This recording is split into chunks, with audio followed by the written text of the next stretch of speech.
mbokk yeeg xarit yi très heureux de vous retrouver sur le plateau de la Total bloc d'information d'émission bi nga xamante ni dañ ci waxtaanee lu jëm ci wàllum actualité tey nag suñu gan daanaka ay casquettes yu bëri la amee turam di Ndiawar Paye di conseiller spécial à la présidence de la République nekk it ingénieur en aménagement du territoire et en gestion urbaine président du mouvement Initiative et Perspective républicaine nekk it itam expert électoral et membre du pôle de la majorité de la commission nationale du dialogue politique moom la ñuy dalal tey ci plateau bloc d'information la Total monsieur Paye asalaamaaleykum. waaleykum salaam monsieur Ly maa ngi lay nuyu. maa ngi nuyu waa télé bi yëpp. tàmbale ko ci si directeur ba ci personnel bi yëpp encore di sawar topp toogaat ak yow. parce que ñëw naa fii benn yoon bi mooy sama deuxième fois. et amoon naa une bonne impression de vous waxoon naa la ko plusieurs fois. merci. donc nga may ma rek bu ma nuyoo tamit waa Sénégal yi ñuy seetaan yëpp ñuy déglu ma également ma rafetlu yàlla may ñu sax ñu dëkk ci dëkk bu am jàmm dëkk bu am dal dëkk boo xam ne soo xoolee li ñu wër yëpp jàmm am fa te jàmm. moo gën lépp jàmm bu amul mën nga jàpp ne dara mënul nekk dara mënul sotti alors jàmm jooju nag ñu remercier ko suñu président de la République moo am une bonne politique de voisinage ba tey jii dëkk yi ñu wër yëpp ak Gambie bi nekk suñu biir ñu seq ñoom jàmm. d'accord lu jafe woon ci président yi fi jiite woon métti woon na trop suñu digganteeg Gambie de Yaya Jammeh Mauritanie. au temps de Aziz donc ay difficulté la woon donc. mais daanaka jàmm moom dafa yàgg mos a nekk mbiru Sénégal. voilà donc c'était jamono yooyu moom métti woon na. métti woon na trop on a frôlé une guerre entre le Sénégal et la Mauritanie suñu relation ak Gambie boo xoolee ak MFDC boo xoolee Casamance mosul am jàmm ji moom tey amu ko woon. mais alhamdulilah. voilà comme que ñu ngi ci jàmm rek je pense. donc sant yàlla bu baax voilà yooyu tamit. dafay nekk des acquis. donc si yi nga xam ni président Macky Sall. sa diplomatie. d'accord ak ensuite ñu nekk dëkk boo xam ne ñu ngi koy construire ñu ngi koy tabax. d'accord mu am stabilité am croissance donc jiitu ci pays yi nga xam ne ñoo nekk ci sur la région. donc yooyu itam nañu ko rafetlu. d'accord rafetlu tam président Macky Sall parce que dina organiser élection yi jëm te du ci bokk te amoon na ci droit pour la première fois au Sénégal un président sortant di organiser élection te bokk ci te mënoon ko. loolu dinañ ci wax bien sûr. il s'agit bien sûr de Ndiawar Paye nekk conseiller spécial. à la présidence de la République alors Ndiawar sànq wax naa ko yow tamit ingénieur nga en aménagement du territoire également en gestion urbaine dañuy waxtaanee un peu rapidement ci ni nga xamante ne noonu la réew mi bindoo aujourd'hui beaucoup parlent de répartition inégale de li nga xamante ne mooy ressources yi fii ci réew mi yow boo ko doon jàngat aujourd'hui en tant que ingénieur en aménagement du territoire lan la ñuy wax exactement. d'abord il faut xool l'organisation spatiale du Sénégal doo xoolee Dakar daa jëm presque la nekk donc ñuy wax Dakar macrocéphalie alors loolu Dakar concentre activité yëpp population yëpp urbaine yëpp pratiquement ñu ngi Dakar donc loolu moo créé benn déséquilibre boo xam ne ci investissement yi ci nit ñi ci taax yi ci tabax yi ci ressources yi. ça aussi c'est une mauvaise politique. voilà loolu tam mën nañ jàpp ne ni ba Dakar bindoo la nekk ko capitale. une mauvaise politique adduna yëpp non dama ne adduna yëpp. foo dem tey jii capitales yi yemuñoo ak yeneen villes yi. mais des mesures de correction sont entreprises depuis que le président Macky Sall est au Sénégal ñuy créer Diamniadio une nouvelle ville. mais Diamniadio beaucoup disent que des experts d'ailleurs disent que c'est vraiment pas la solution. waaw d'accord en tout cas il y a d'autres régions yoo xamante ne aujourd'hui am nañu ay. xam nga ça c'est un débat d'experts en tout cas les experts yi xam ñu ngi liggéey ak ñoom. conseiller président Macky Sall dañuy jàpp ne Diamniadio. et je crois également président Macky Abdoulaye Wade avait retenu également Diamniadio pour essayer de décongestionner Dakar. kon experts yi ñu àndal ñun suñu vision. mooy Diamniadio mën na porter une action de décongestion de Dakar redistribution donc des services des ministères des activités. donc te soo gisee tey jii. et que faire de Tambacounda que faire de Kédougou que faire des autres régions qui sont actuellement au Sénégal. pour ces raisons jadis dites déshéritées. oui. avec une politique d'équité territoriale vous avez vu avec le PUDC. donc boo demee tey dëkk yooyu yëpp am na ay services de base yoo xam ne muy route muy piste de production muy hôpitaux muy poste de santé muy établissement scolaire muy énergie tout ça il y a une redistribution donc pour permettre à ces populations là de rester dans ces localités là am tous les commodités tous les conforts de ville comme Dakar. D'accord. Donc c'est l'équité territoriale qui permet de faire ça et l'équité sociale également qui permet de redistribuer les ressources en fixant les personnes dans leur terroir, jàppale leen ci production yi def au niveau local, ensuite l'allocation de bourses familiales, tout ça concourt à régler ces problèmes d'équité territoriale et d'équité sociale. D'accord jëm ci équité sociale ak territoriale boobu ngay wax dafa am benn information boo nga xamante ne sànq jot naa ko moo jëm ci Gorée dañu am ñoom problème mu ndox. depuis quelque temps mbir moomu noonu mi commencé di yàgg ci ñoom mbir moomu noonu yow conseiller nga ci njiitu réew mi Macky Sall mbir mi est-ce que doo leen ci tamit communiquer ngeen waxtaan ak ñi nga xamante ne ñooy gérer ndox mi ci réew mi. C'est vrai donc am na temps yi dafa am benn tuyau boo nga xamante dafa am jafe-jafe. Voilà donc c'est vrai que le problème dégg nañ ko président jot na si. autorité yor assainissement yor ndox tout ça. le maire jot na ci mbir moomu. waaw jot nañ si. ok je crois que actuellement ñu ngi déployer des actions pour essayer très rapidement. Oui. Donc cette situation là ñu calmer ko rétablir la distribution normale de l'eau bu ko defee nit ñi am jàmm ñëpp am jàmm. d'accord donc foofu la ca Gorée nit ci am fa jafe-jafe conseil spécial ki nga xamante mooy njiitu réew mi ngi xam ne ni kon njiitu réew mi. soreetul bu soobee yàlla den solution dina am. incha allah soreetul kon mbir mi dina am alors. tey ñu invité la également en tant que expert électoral bokkit membre du pôle de la majorité de la commission nationale du dialogue politique alors dañuy poser le débat rapidement balaa ñoo dem si xibaaru 18h45 yi ki nga xamante ne mooy juge Sabassi Faye di juge tribunal d'instance bi nekkee foofee ca Ziguinchor dafa prononcé réintégration ki nga xamante ni mooy Ousmane Sonko ci liste électorale yi mais aujourd'hui lan moo tax décision boobu noonu ñu tardé ko appliqué. waaw dañu ne soo xoolee juge bi def na benn juridiction jël na benn décision et on dit que cette décision est rendue en dernier ressort. Mais en dernier ressort cette décision là mën nañ ko attaquer donc en cassation devant la cour suprême. D'accord. Ce qui est fait alors diggante bi ñuy def loolu. Oui. ak bi avocat de l'État. Oui. jël introduire benn donc requête. pour casser donc cette décision de justice. Oui. bariwul parce que dañu ne. décision juge bi su génnee fukki fan balaa moo jeex partie bi nga xam ni moom mooy partie état bi juróom-ñetti fan fukki fan am nañu fukki fan yoo xam ne c'est pas 8 jours fukki fan attends je vais venir sur les 8 jours là fukki fan yoo xam ne ci biir fukki fan yooyu mën nañu dugal recours recours boobu bu ñëwee nag léegi nag greffe bi war na ko notifier ci 8 jours partie adverse bi. D'accord. Alors ñooñu tamit ci 8 jours war na def seen mémoire déposer ko greffe greffe bi est dans les 2 jours mu jox ko la cour suprême donc qui va trancher. D'accord. Donc alors on a dit que mënuñu dugal benn processus boo xam ne mi ngi commencé jeexagul. nga naan dëggay dugal di génne. parce que décision bi elle n'est pas définitive. D'accord. Alors pour une question de 10-15 jours.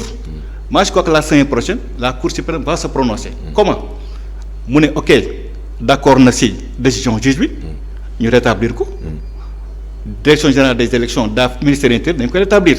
D'accord. Comme on avait fait aux élections législatives bi ñuy yeewi dafay liste boo xam ne paritaire ñëpp xamoon ne paritaire parce que liste boo xoolee ñett ñu mujj ñëpp ay góor lañu. Alors ñu ne leen la liste n'est pas paritaire rejeté ko ñu saisir conseil constitutionnel ñooñu bi ñu defee prononciation ñu ne jox dëgg yeewi.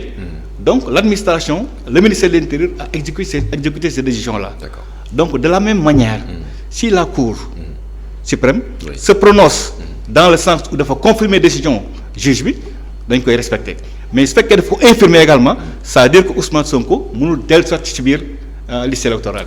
loolu dinañ ci ñëw xam naa après ginnaaw kon xibaaru 18h45 yi ñëw gën a yeggee la kon li nga xamante ne mooy kàddu waa opposition bi ndaxte ñoom it indi nañu ay argument loolee xam naa dañ ci ñëw bien sûr ci gannaaw kon xibaaru 18h45 yi dellu si waat kon ci plateau bloc d'information la totale wéyal waxtaan wax suñu gan di Ndiawar Paye ingénieur ba pare nag nekkit expert électoral à tout à l'heure gannaaw xibaaru 18h45 yi.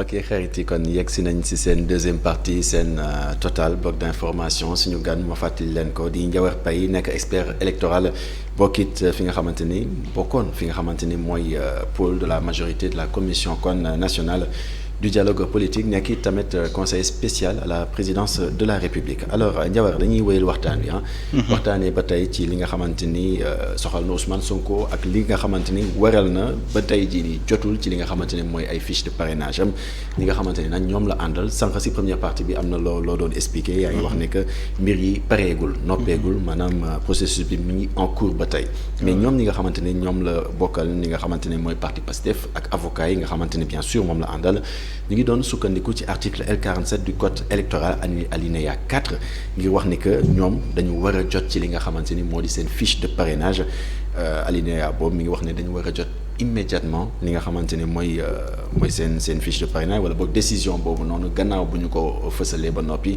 dañu war a jot si li nga xamante ni mooy seen fiche de parrainage yow expert électoral nga lan nga ñu mën a leeral ci mbir moomu. donc merci xawoon naa ko évoqué sànq.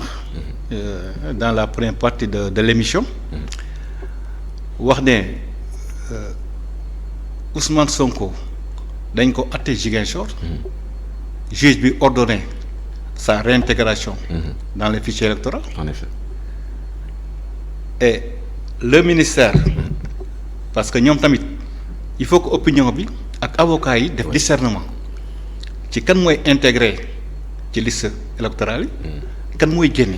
Ouais. Parce que liste électorale mën nga si génne ci radiation d'office mën na am muy nekk ci période consolidation du fichier après nag bu ñu publier liste yi da ngay xool ñi nga xam ne tey jii décès génne leen si am na ñoo xam ne incapacité juridique génne leen si inéligibilité wala ñoo xam ne de leur propre gré ñoom ñoo ne bëggatuñu nekk ci fichier bi. Oui.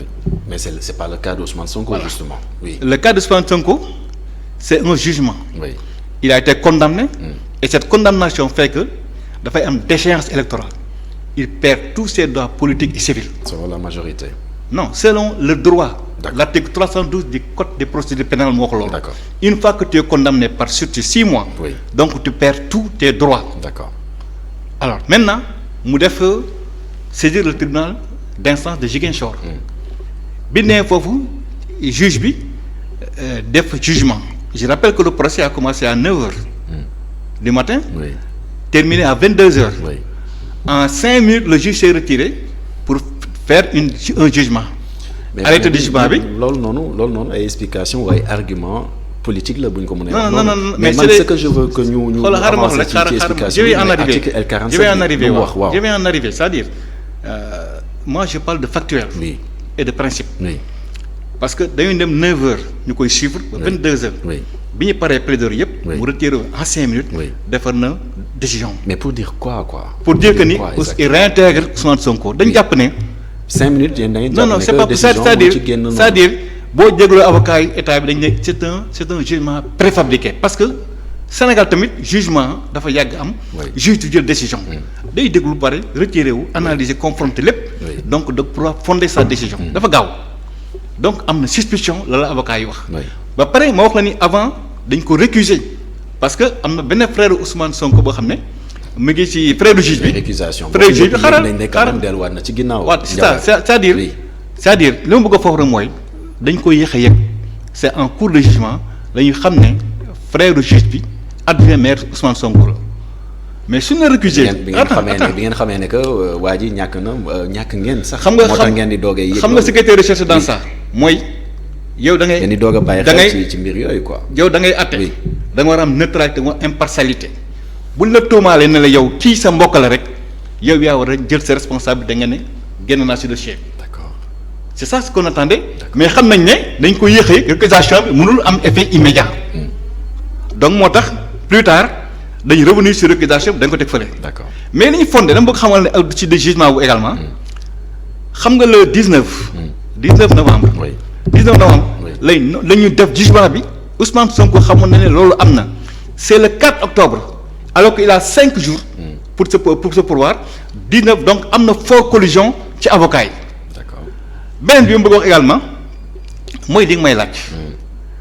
mooy juge bi nee na nañ ko delloo ci liste électorale yi oui. mais loolu dafa am ñu ko dindi woon ci ministère bi ce n'est pas la DGE attaqué nañ DGE attaqué nañ directeur général des élections le patron ak tous ses collaborateurs ñooñu nga xam ni depuis Abdou Diouf Abdoulaye Wade ak Macky Sall lépp lu fi élection ñoo koy organisé ñu am alternance ñaar présidentielle Abdou Diouf Abdoulaye Wade gagné ko te Abdou Diouf moo organisé d'accord Abdoulaye Wade organisé élection Macky Sall gagné ko c'est les mêmes de l'équipe de la direction générale des élections dirigée par Thiendella Fall ñoom Bokar Niane ñoom DFC tout ça xaar ma wax la pour dire que nous avons un système vraiment réputé sérieux ba nga xam ni tey jii y a des observateurs yoo xam ne des pays barki démb le Bénin c'est pas dire le Bénin était à la DG pour s'inspirer de l'expérience du Sénégal mais suñ code électoral ci article L47 bi est-ce que duñ ci taxaw waaw loolu laay wax ma ni la bu fekkee dañuy def pourvoi xam nga dañu ne amul benn décision boo xam ne tey jii exécutoire ou suspensif alors bu defee pourvoi comme yàggul mais nan ngay mën a dugalee nit admettons ñu dugal Ousmane Sonko ci liste bi mu dem wuti parrainage un jugement infirmé loolu ñooñu mu jëloon fu ñu jëm ak nu ñuy def et ensuite on dit que on le sort ou on le maintient alors on a dit que le ministère a dit que mais la loi c'est la loi nañu xaar Diawar Paye la loi c'est la loi et article L47 alinéa 4 bi lu mu wax dafa ne les décisions de justice rendues et transmises à l'autorité compétente ou au service de gestion du fichier électoral seront immédiatement prises en compte et traitées dans le sens prescrit nonobstant la clôture de la période de révision maanaam ñi nga xamante ni jot nañ kilifa yi war a jot li nga xamante mooy décision bi ñu ko jotee dañu war a exécuter li nga xamante ni mooy décision boobu noonu même bu fekkee ne tëj nañ li nga xamante ni mooy période clôture bi waaw xam nga fichier électoral li si dugal nit wala génne ko si c'est pendant la période de révision mais là ça n'a rien à voir Diawar on est bien d'accord ça n'a rien à voir xam nga li nga lire léegi ça n'a rien à voir hors période de révision ça n'a rien à voir non attends est-ce qu'on est d'accord que ça n'a rien à voir non xaaral ma wax la rek oui mënuma d'accord yow si foofu parce que dama ne une mais décision nonobstant la clôture de la période de révision ça c'est du français xam nga nee naa la droit électoral dafa sew dafa ñaw ñu koy interpréter praticiens yi sont les mieux disposés pour une bonne interprétation je vous en prie moo tax ñoom je ne parle même pas de moi-même mais l'administration électorale la DG le ministère de l'Intérieur c'est des gens qui sont là depuis Mati Zarem xam ko mën ko moo tax ma ni la ñoom bu ñu jàppee ne Ousmane Sonko génn na parce que nee naa la génne ko justice lay jógee ministère de la justice ñooy xool ñi xam ni perte nañ seen droit envoyé ko ministère de l'Intérieur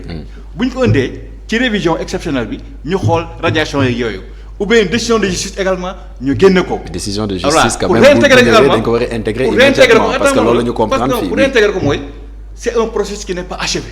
d'accord léegi yow expert électoral nga est-ce que dañu leeralal également ci article L47 bu dee man comprendre ma ko téléspectateur comprendre yow nga expliquer ñu comprendre sama interprétation parce que c'est une disposition de un alinéa de l'article L47 moi je dis que mon interprétation en tant qu'expert électoral li ma rek mooy moom génne nañ ko c'est pas une décision définitive parce que am na pourvoi en cassation pourvoi en cassation ba mën na ko confirmer juge mën na ko confirmer tribunal d'instance bi nekk Ziguinchor ba ñu réintégrer ko mais c'est la Cour suprême maintenant Cour suprême léegi mooy dossier bi ñooy apprécier si le juge a dit le bon droit bu fekkee loolu am na ñu confirmer ko si c'est le contraire également ñu infirmer ko alors ne pas se précipiter pour dem dugal di génne ci loo xam ne pareegul sotteegul y a pas un jugement définitif c'est ça la démarche donc du ministère d'accord ñu wéy ci waxtaan également ci DGE en tout cas opposants yi ñu si bëri jàpp nañ ne DGE a une démarche assez politique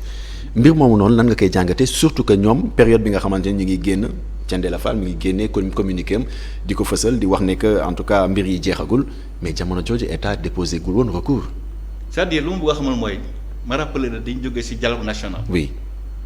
Dialogue national boo xoolee c'est des personnalités indépendantes consensuelles qu'on cherche pour ñu diriger ko. mais bi ñu jógee barki dem ko. Thiendella Fall directeur général des élections moo ko présidé de bout en bout. à l'unanimité un consensus général. tout le monde l'a félicité. il y avait toutes les factions politiques sauf Pastef. est-ce que ça répond à ma question. bi ñu demee Assemblée nationale attends rek moom dama parce que da nga wax ne Thiendella dañ ko critiquer ma ne la bëri ki démb yàggul. oui dialogue politique bi. oui on a des conclusions yoo xam ne consensuelles donc d'une large majorité de la classe politique. oui ñoo bokk Assemblée nationale. oui député yëpp à l'unanimité opposition majorité tout le monde plébiscité ko. demande même à sa nomination comme ministre des élections loolu bëri ki démb la. d'accord maintenant pour ce seul fait là. un seul fait. pour quelqu'un qui a organisé les élections depuis Abdou Diouf zéro faute. pour ce seul fait là ñu ne. une faute. xaaral non dama ne. une un faute seul fait. je pose la question. j'ai dit pour un seul fait. oui qui n'émane comment pas qualifiez-vous ce fait là. la direction générale des élections est chargée d'organiser. oui il ne juge pas il organise les élections. oui liste day nekk nga ñëw nga nekk ci mu jox la. oui nekkoo ci di la jox. oui ba léegi direction générale des élections kenn notifié ko kenn personnellement ne ko dugalal Sonko amu ko. je te rappelle en. élection mais dans ce cas c'est grave. 2022 nee naa sànq. oui élection législative yi liste paritaire yooyu bi ñu ko nee dañ ko rejeté. oui la cour constitutionnelle ne nañ leen dugalaat. oui la DG le ministère de l'Intérieur tout le monde s'est exécuté. oui donc maintenant si dans ce cas d'espèce comme on dit. affaire bi c'est pas fermé parce que la cassation. La Cour suprême va se prononcer sur la cassation introduite par la partie adverse. oui léegi si donne une décision dans tous les sens le ministère de l'Intérieur la DAF la direction générale des élections vont donc appliquer cette décision de justice là. mais aujourd'hui da nga ma def benn aveu pratiquement. parce Non, que pas aujourd'hui en quelque sorte man sama compréhension. j'ai dit un fait. un seul fait daa ma expliquer sama aveu lan la. waaw li ma bëgg a wax mooy maanaam li nga xamante ni wax nga ko tout à l'heure mooy jëm ci ki nga xamante mooy directeur général des élections ngeen ne jotul li nga xamante mooy décision de justice bi. alors que ñoom ñi ngi expliquer ne que processus bi yëpp respecté nañ ko ba mu yegg ci directeur général des élections. mais loolu seen wax la mais les faits ñoom xam nga gis nga soo xoolee suivre avocat Sonko yi. oui ñoom ils disent que dañ nekkoon ci désobéissance civile. oui pendant longtemps ils ont ignoré les juridictions. demuñu défendre seen client ànd ak Sonko. maintenant subitement avec la contumace parce que ils se rendent compte qu'ils ont fait des erreurs. oui ils sont en train maintenant de revenir pour dem di topp yëpp justice bi noonu xalab moom la ñu tàgg ci juge boobu mais nañ déglu justice bi par processus bi achevé wu. parce que la cour suprême devra se prononcer sur la décision l'ordonnance prise par le juge Sabassi bu ñu paree. Sabassi Faye faisons confiance dans la justice. oui bu ne Ousmane juge bi wax na dëgg il a bien jugé. on applique la décision. si c'est l'effet inverse également on fait l'inverse. d'accord ñoom sax bëgg nañu saisir nañu plutôt li nga xamante ne mooy commission électorale nationale autonome Sénat effectivement sukkandiku kon ci article L13 bu code électoral mbir moomu lan nga ci xalaat. waaw xam nga Sénat c'est une instance donc de supervision de contrôle qui a des pouvoirs quand même larges. oui donc dans tout le processus électoral. oui donc c'est ça le charme du système électoral sénégalais. parce que y a des organes yoo xam ne ñu on les appelle des GOGE. ñooy organiser tout le processus de manière inclusive. alors la Sénat a été saisie. oui la Sénat est en train de se réunir. war nañu prononcer yu mais prononcer guñu. man bokkuma Sénat wax dëgg yàlla. je connais tous les membres de la Sénat. mais damay xaar déglu seen décision ba mu ñëw. ma doog am sa xalaat moo si wax. d'accord mais mbir bi ni mu demee nii actuellement ñuy wax wàllum élection libre et transparente nga xamante ni en tout cas bëri woon na li ñu ko doon wax mais également légitimité jëm ci présidentielle bi est-ce que yaakaar nañ ko ci élection yi nga xamante ni moom lañ nar a jëm bu ñu sukkandikoo en tout cas ci li fi jot a xew yëpp parrainage bi coow li nga xamante ni juddu na si fiche de parrainage et cetera. est-ce que mënuñu yegg ci élection libre et transparente bi nga xamante ni mais également légitimité jëm ci présidentielle. xam nga nous sommes dans un processus. oui état bi yëpp def nañ ko. bu des na dépôt candidature yi après nous sommes dans la période de collecte des signatures des parrainages. oui 251 personnalités. oui surtout des personnalités indépendantes. dem nañ jëriñ ils sont déclarés candidats à la candidature à l'élection présidentielle. sans entrave ku ñëw jox nañ la sa fiche jox la sa clé USB. Ousmane Sonko daal mooy. am na loo xam ne sax waxuñu ko. parce que Bougane Gueye Dany. wax na fi ne fiche yi baaxul clé yi baaxul. bi mu ñëwee moom mënul technicien mënuñu exploiter clé bi. day ñëw ñu expliquer leen ko ñu ne xamee ñu ko ni moom li mu doon coow yëpp naan fii clé yi dafa am problème te y a 250 clés qui ont été données y a que lui seul mënuñu exploiter clé bi mu ñëwee des génération dañ ko ne nii ne ko defee mieux mën na la ko changer wan ko mu dem yóbbu ko nekkoon clé yi baax na kon jóg na li gënoon rafet mooy nga taxawaat ci nit ñi moi je parle à la télé oui li may wax ma teel dafa toogoon ne man damaa juum.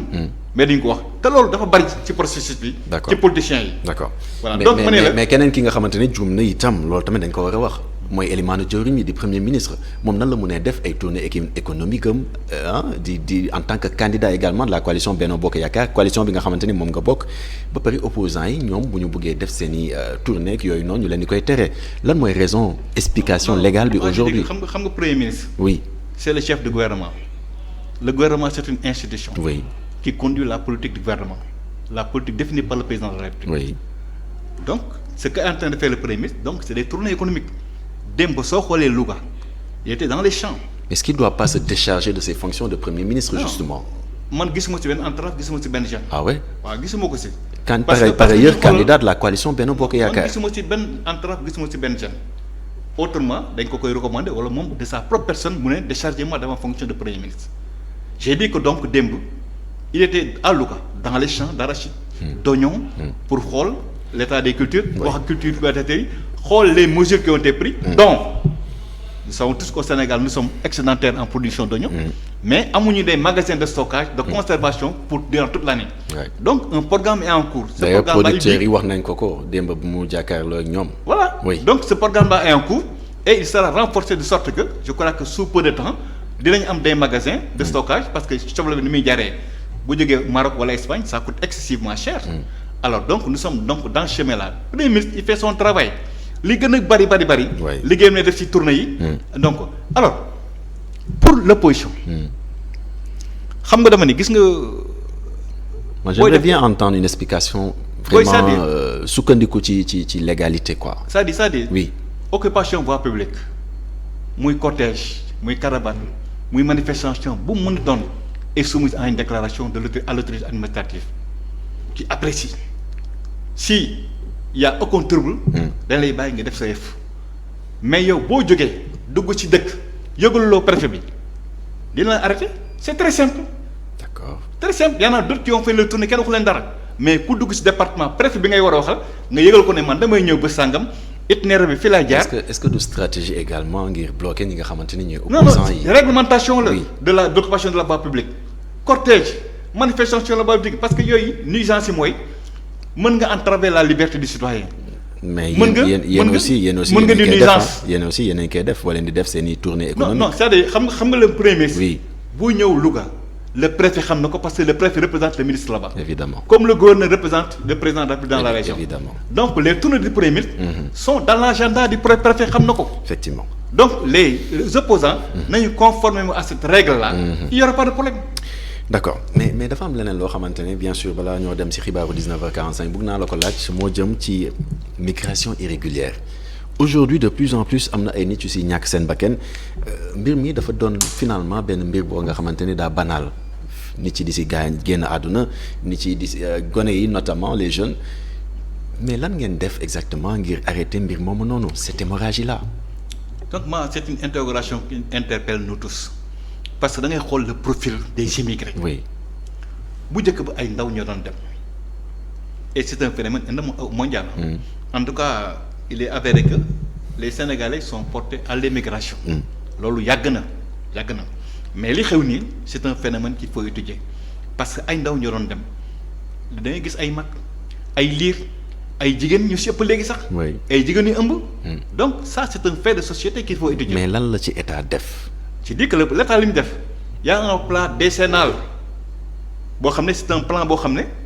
donc pour lutter contre le phénomène de l'immigration. mais plan yoo xamante ne vraiment. Diawara donc. plan yooyu noonu. ce plan donc est 5 axes yoo xam ne y a la prévention la gestion des frontières avec les partenaires. oui ensuite il y a des mesures de représailles surtout les convoyeurs sont sévèrement punis parce que ñoom ñooy jëli xaalis ci nit ñi di leen dugal ci gaal di leen exposer à ces risques là.